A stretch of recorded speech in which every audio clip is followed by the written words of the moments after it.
Hello dear friends, welcome to Pam brothers. तो जैसे कि मैंने आपको बताया था, Pam stands for power electronics and machine. तो पावर इलेक्ट्रॉनिक्स तो आपकी चली रही है, अब साथ ही साथ हम आपके लिए कोर्स लेकर आए हैं स्पेशल इलेक्ट्रिकल मशीन्स। देखिए, जनरली मेरे को काफी स्टूडेंट्स ने कहा सर स्पेशल इलेक्ट्रिकल मशीन्स का हमें कंटेंट मिल ही नहीं रहा है इंटरनेट पर ठीक से, उतना बढ़िया से नहीं मिल रहा है। तो हम आपके लिए बहुत ही वेल डिजाइन कोर्स लेकर आए हैं स्पेशल इलेक्ट्रिकल मशीन्स के लिए। ओके, तो ये देखिए हमारी कुछ स्पेशल टाइप की मोटर्स है जिनके बारे में हम बात करने वाले हैं, जैसे कि servo, stepper, universal, BLDC, hysteresis, reluctance and vernier. तो एक बार ऐसे थोड़ा सा ओवरव्यू देख लेते हैं कि क्या क्या है एक्चुअली ये मोटर्स और क्यों स्पेशल है।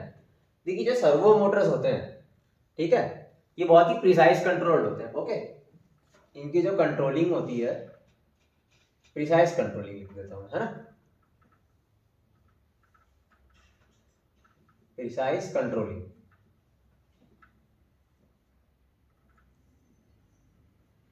ओके, अभी जो सर्वो मोटर होती है ना, इसमें फीडबैक सिस्टम लगा रहता है। मतलब जैसे कि आपको इसको मान लीजिए 30 डिग्री रोटेट कराना है, ठीक है, तो पहले 10 डिग्री रोटेट होगा, फिर ये देखेगा कि क्योंकि मेरे को तो 30 डिग्री रोटेट कराना है, तो फीडबैक सिस्टम देखेगा अच्छा 20 डिग्री रोटेट अभी और होगा, ठीक है। तो इस तरह से ये तो बस ओवरव्यू दे रहा है आपको। तो इसमें आपका क्या होता है, फीडबैक सिस्टम भी लगता है सर्वो मोटर में। सर्वो मोटर में क्या होता है, फीडबैक सिस्टम, है ना। और स्क्रीन पे आप इमेज देख ही पा रहे होंगे मोटर की, है ना, फीडबैक सिस्टम। और ये स्टेपर में क्या होता है, इसमें कोई फीडबैक नहीं होता, नो फीडबैक,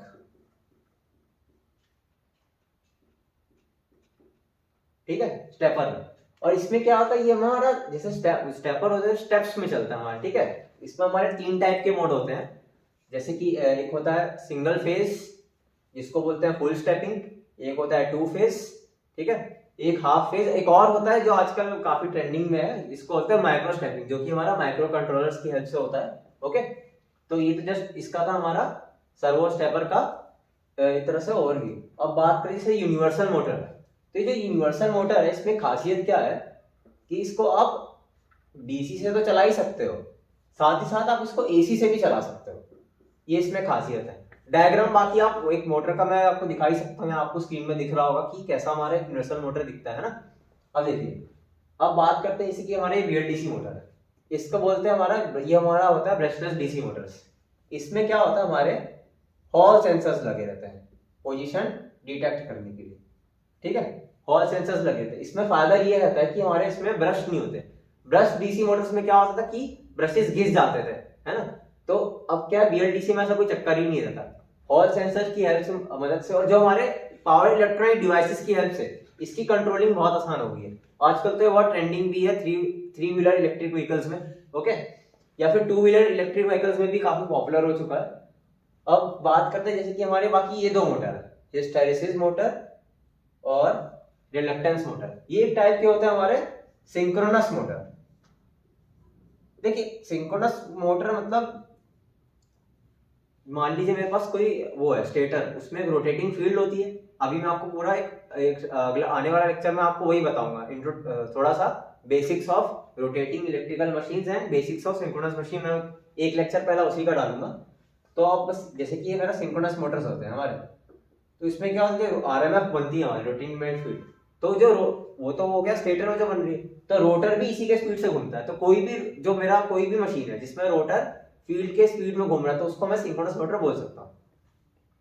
तो हिस्टैरिसीस मोटर में क्या होता है, एक तरह से इसका जो स्टेटर होता है ये लगभग हमारा एक तरह से सिंगल फेज इंडक्शन मोटर की तरह ही होता है, सिंगल फेज आईएम, ठीक है। इसका स्टेटर जो होता है बिल्कुल ऐसा सिंगल फेज इंडक्शन मोटर की तरह होता है, ठीक है, यानी कि इसमें भी एक मेन वाइंडिंग होती है, इसमें भी एक ऑक्सिलरी वाइंडिंग होती है।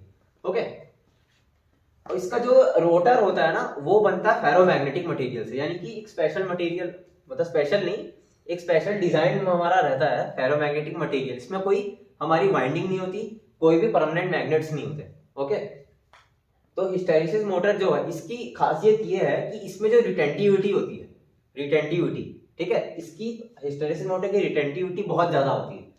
मतलब जो हिस्टैरिसीस क्या होता है, एक तरह से हमारे हिस्टैरिसीस में क्या होता है, एडी करंट लॉस होता है, हिस्टैरिसीस लॉस होता है। तो ये लॉसेस पे चलने वाली मोटर है, मतलब अभी तो मैं आपको इस टेंटेटिव दे रहा हूँ, उसका बहुत अच्छे से हम एक्सप्लेनेशन पे बात करेंगे। ओके, अब बात आती है रिलक्टेंस मोटर की। जैसे कि हमारे रिलक्टेंस मोटर होते हैं, इसको हम सिंक्रोनस रिलक्टेंस मोटर भी बोलते हैं, ठीक है। इसमें क्या होता है, जैसे हमारा सेलियंट पोल मोटर होता है, उसमें हम क्या करते हैं, जो हमारा रोटर होता है उसमें हम फील्ड वाइंडिंग देते हैं, यानी कि डीसी सप्लाई देते हैं। तो इस वाले में क्या होता है, कोई डीसी सप्लाई नहीं होती, सिर्फ एक फेरोमैग्नेटिक मटेरियल रखा रहता है। ये वर्क इस पे करते हैं कि अगर आप एक पीस ऑफ मैग्नेट को उसमें रख दोगे फील्ड में, तो कैसा बन जाता है, एक तरह से इलेक्ट्रोमैग्नेट बन जाता है। अब मान लीजिए जो मेरा फ्लक्स है और आपने एक फेरोमैग्नेटिक मटेरियल रखा हुआ है, ठीक है। पहले क्या था, फ्लक्स एयर से पास ले रही थी, लेकिन जैसे ही आप एक फेरोमैग्नेटिक मटेरियल रख देंगे तो क्या होगा कि फेरोमैग्नेटिक मटेरियल रखने से क्या होगा कि जो फ्लक्स है वो मेरा क्या होगा, उस फेरोमैग्नेटिक मटेरियल से पास होना चाहेगा। क्यों? क्योंकि एयर का जो रिलक्टेंस होता है वो बहुत ज्यादा होता है। तो ये उसी टेंडेंसी पे काम करता है कि जो फ्लक्स है it tries to align rotor with stator such that flux takes minimum reluctance path. Okay, और ये हमारा होता है वर्नियर मोटर। ये आपको मैं बता रहा हूँ गारंटी के साथ कि आप इसका एक्सप्लेनेशन आपको कहीं नहीं मिलने वाला, जो हम आपको बहुत ही बेहतरीन तरीके से बताएंगे। ये हमारा एक प्रिंसिपल पे वर्क करता है, वर्नियर प्रिंसिपल, यानी कि मैग्नेटिक गियरिंग इफेक्ट पे। इसका तो मैं आपको बहुत ही एनिमेशंस के साथ समझाऊंगा। तो ये हमारा जो कोर्स है, मैं सिर्फ थ्योरी भी बताऊंगा, इसके न्यूमेरिकल भी देखेंगे, साथ साथ इसके साथ साथ हम थोड़े एनिमेशन, इसके डिजाइन, कंस्ट्रक्शन वगैरह, फीचर्स के बारे में सबकी बात करेंगे। ओके, तो आने वाले नेक्स्ट लेक्चर जो मैं आपको बताऊंगा उसमें हम बात करते हैं बेसिक्स ऑफ सिंक्रोनस मशीन्स के बारे में। Okay, thank you.